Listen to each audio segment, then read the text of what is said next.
សិក្សាសង្គមថ្នាក់ទី3ចម្រៀងប្រជាប្រិយអបអបសាទរចម្រៀងនេះយើងច្រៀងនៅពេលទទួលភ្ញៀវអបអបសាទរទទួលអំណរបងសួស្តី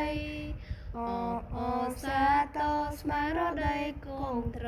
អន្តរជាតិខ្លាខ្លី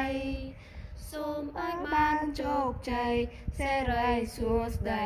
សុភមង្គលជ័យយោប្រិយមិត្តឆ្ងាយចិនដែលអញ្ជើញមក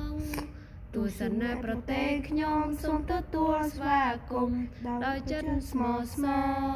រសូមលើកដៃជូនពរសិរីបវរនឹងជ័យជំនះអរគុណច្រើនជម្រាបលា